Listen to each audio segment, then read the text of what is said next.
طبعا الشتا دخل، فتلاقوني بقى هبدأ اطلع لكم بقى بايه، الزعبوط لابس ايس كاب، حاجات كده. ما دخلش قوي يعني، الجو ما بردش قوي، بس برضو ايه، هنبدأ بقى نتكلفت. المهم نخش في الموضوع على طول. طبعا شغلنا الشاغر دلوقتي محدش بيتكلم الا على مين؟ حسام حسن. ليه ثواني. مش عشان تصريحات حسام او الماتش او كده، عشان مفيش غيره، في توقف دولي، فمش هنتكلم الا على حسام حسن. ما هي البيجات هتتكلم، بيجات التوقف الدولي بتتكلم في ايه؟ او السوشيال ميديا في التوقف الدولي بتتكلم في ايه؟ بتتكلم على قصة ادريانو، على مارادونا، على مش حاجات بقى معينة كده، كل توقف دولي بتطلع. فحسام حسن جه غطى بقى على الكلام ده، خد هو الترند بتاع التوقف الدولي. وبعدين انا مش طالع اقول لك قوي رايي، يعني مش طالع اشتم في حسام لان الناس كلها عماله تشتم فيه فمش ناقصاني. بس هو تحس ان ايه، ان هو صح واحنا صح، فاهم يعني؟ تحس ان هو عنده حق والناس اللي بتنتقده عندها حق، وده الغريب في الموضوع. مفيش حاجه يعني، مثلا ايه، هو الراجل ما خسرش مثلا ولا ماتش، ووصل كاس عالم بدون ادنى زي السلام عليكم، اول مره في حياتنا، وماشي كويس كنتائج، والدنيا ماشيه. في نفس الوقت عمال يتشتم. فليه؟ لان ما انت هتقول لي اداء وحش. طب هو امتى الاداء كان حلو؟ يعني من اول 2010 امتى الاداء كان حلو؟ قول لي فتره كنا بنلعب كوره، فتره يعني، حقبه معينه. احسن فتره من 2010 لحد النهارده هي فتره كوبر، اللي هو كانت اسوأ كوره اصلا، بس كنا بنعمل نتائج. فامتى؟ ما هي القماشه كده، هي القماشه اللي عندك ده اخرها. تمام. بس هو بقى بيعمل حاجات تزود الموضوع، يعني بيعمل يعني هي العمليه بايظه خالص وماشيه معاه، بايظه كاداء، وان اصلا ما فيش كوره في مصر وي، بس هو يعني بيعمل بقى قرارات بتزود. هو مثلا، كلنا عارفين ومجتمعين ومتاكدين ان ما فيش فيرود في مصر الا مصطفى محمد. مفيش فيرود مصري يعني عدل الا مصطفى محمد. هو مش طايق مصطفى محمد، متفهمش ليه. ما اعرفش بقى، هل هو عشان من فتره لما طلع شوح له فمن ساعتها قلب وشه عليه، ولا بس هو ما بيحبوه، باين قوي انه ما بيحبوش ومش طايقه. طب انت ما بتحبوش وما تاخدوش، انت كده بتاخده تقرفه وتقرف نفسك، وبتقعد تقول عليه كلام ما يصحش. بعيدا عن ما ينفعش كلام يطلع من مدرب، هو اصلا ما يصحش يعني، ما ينفعش مدرب يكسر في اللعيب بتاعه، ومش يكسر بس يهينه. ربع محترف؟ انت بتقول ربع محترف ليه؟ عشان ما بيلعبش؟ طب ما هو مرموش ما بيلعبش حتى بالاصابه، ما كانش بيلعب. فاشمعنى هو ربع محترف؟ وبعدين انت بتلعب عليه مين؟ اسامه فيصل. مع الاحترام الشديد جدا لاسامه فيصل، هو احنا هنا في مصر بنلعب كوره اصلا؟ يعني هي الكوره هنا بتمشي في مصر عشان تقول لي مثلا ده احسن فرد في الدوري؟ طب ما احسن في فرد في الدوري ده ما يجيش حاجه جنب مصطفى محمد برضه، انا اسف. مش موضوع اسامه فيصل، جبت اي فرد مصري ما يجيش حاجه جنب مصطفى محمد. وكل الفراوده اللي في الدوري العادلين اجانب، وكل الفرق بتدور على فراوده اجانب بره، حتى اهلي وزمالك وبيراميدز كل الفرق بتدور على فراوده اجانب عشان عارفين ان مفيش فيرود في مصر.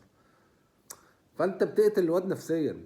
يعني انت بتجيبه تقعده على الدكه لواحد بيلعب في البنك الاهلي، واصلا اسامه فيصل يعني اساسا مركزه مش فيرود صريح، هو بيلعبها في البنك انا فاهم، بس هو عشان عادي في الدوري المصري ممكن اي حد يلعب اي حاجه وتمشي. بس هو اصلا اسامه فيصل ستايل لعبه وامكانياته جناح اكتر، فاسامه فيصل عمره ما يلعب جناح لان احنا عندنا اجنحه اجمد منه بكتير، والفرو ده اجمد منه بكتير.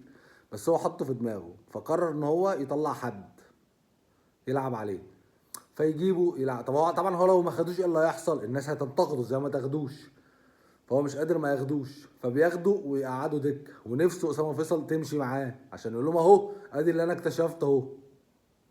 خلي بالك هو حتى في تصريحاته لما احنا الموضوع ده قال لك انا اكتشفت اسامه فيصل واكتشفت محمود صابر واكتشفت زلاء. اكتشفت مين يا معلم؟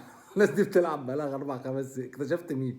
اكتشفت محمد شحاته. طب ما دي يعني لعيبه كويسه في الدوري نسبيا طبعا، ماشي. احنا كلمه كويسه دي لا ترتقي اصلا على اي لعيب في الدوري بجد والله، ماشي، بس هو كويسه نسبيا. فانت اكتشفتهم في ايه بقى؟ يعني طب ما هم دول اصلا كانوا المنتخب الاولمبي اللي هو طبيعي، لما خلاص المنتخب الاولمبي ده عندهم ده 25 سنه دلوقتي، فطبيعي ان هم خلاص بقى اللعيبه الكويسه في المنتخب الاولمبي اللي كان بيلعب من سنتين ده اللي خد رابع مع ميكالي، خلاص اللعيبه الكويسه هتلعب بقى فيرست تيم، هتلعب بقى في منتخب مصر الاول. لا، يقول لك انا اكتشفت ايه؟ عشان كده ميكالي رد عليه. تخيل ميكالي رد عليه. ميكالي اصلا يعني هو عشان جاب سيرته بس قال لك انتوا كنتوا بتدوا ميكالي قد كده، قال له طب تعالى بقى انا باخد قد كده، ده انا جايب ذهبيه البرازيل، ده انا دربت، ده انا عملت، ده انا عملت. هو بيلقح عليه. حسام حسن تخيلوا عمره ما خد بطوله في حياته، ولا خد بطوله في حياته. هتقول لي ما هو مسك فرقه صغيره، لا مسك الزمالك ومسك بيراميدز ومسك وعمره ما خد بطوله في حياته. وصل بالمصري لنهائي السوبر وعمره ما خد بطوله في حياته. ودي حاجه ما تعبوش يعني، او حاجه مش دي اللي نمسكه منها. بس ما تجيش تتكلم انت على ميكالي وتقول لي اصل مرتبه كبير. طب ما هو المرتب على حسب الامكانيات، زي ما الراجل رد بالظبط. الراجل رد بمنتهى الاحترام، وفي نفس الوقت كله قصف جبهات، بهدل حسام حسن. طب ليه بتهزق نفسك؟ ليه يعني ليه بتحط نفسك في الحته دي؟ انت راجل ماشي. هو حسام حسن مضغوط يا جدعان، هو حاسس ان هو انا ماشي كويس قوي، وده ولا هزيمه وعامل انجاز رهيب وبتاع. ازاي الناس بتهاجمني ازاي؟ وفي نفس الوقت تحس ان حسام حسن ده لو عمل انجاز تاني ما حدش يعرف يكلمه بقى. هيبدا بقى الشغل بتاع زمان، هو وابراهيم بقى يلعبوا الحزمه للعيبه بقى ويجروا ورا الحكام والشغل ده. لان الراجل كسب ماتش ودي، شوف عمل فينا ايه. كسب كاف فيردي ضربات جزاء، شوف عمل فينا ايه. فتخيل مثلا الراجل ده مش هقول لك خد افريقيا، ده حلم بعيد، وصل سيمي فاينل او كسب المغرب او عمل اي انجاز غير متوقع، هيعمل فينا ايه؟ فعشان كده برضو الناس مش طايقاه. يعني هاني ابو رضا مش طايقه ونفسه يروح كاس عالم مدرب اجنبي، لانه حاسس من جواه ان هو مش نافع، لا تكتيكيا ولا ايمج ولا، وقاعد طول الماتش بيخبط على صدره على الخط. فهو حاسس ان مش ده. ف بس ده الموضوع. هو حسام حسن لو سكت خالص الناس هتفضل تنتقده، بس ايه، يومين والموضوع هيعدي. هو بقى بيروح مزود معلي. فبدل ما تبقى يومين بتبقى اسبوعين لحد ما التوقف الدولي يخلص. فاهدى كده يا كابتن حسام، وربنا يكرمك. احنا بنحب احنا عايزين المنتخب اكيد يكسب. سيبك من الفيديوهات تقعد تدعي عليك وتقول لك يا رب نخسر ومش عارف إيه. عادي، كل يعني ما في يعني خلاص الكوره في مصر بقى في حاجات اصعب من كده كمان، فانا ما بتقفش عند الحاجات دي. بس الطبيعي، اصل انت ما اعرفش ليه حسام حسن شايف ان احنا ضده. احنا مع المنتخب، احنا لا ضدك ولا معاك، احنا مع المنتخب. هتبقى ماشي كويس مع المنتخب هنبقى معاك، مش هتبقى ماشي كويس هنقول لك ارجوك اتفضل امشي. الناس بقى نفسها اللي ماسك الاتحاد والناس دي مش عايزاك، دي قصه تانية. انت بتطلع بتفش غلك فينا ليه؟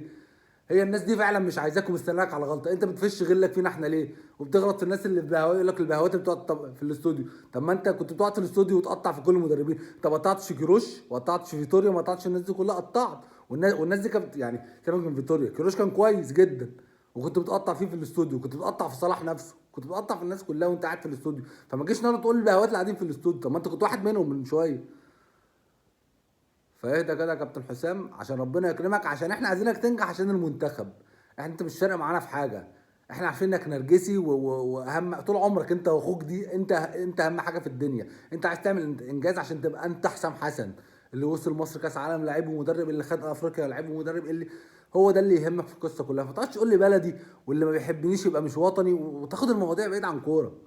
ملهاش لازمه والله. ربنا يكرمك عشان احنا عايزين نفرح مش اكتر. ولو خيشت هتمشي وبرضه مش هنبقى احنا السبب. انت عارف مين هيبقى السبب؟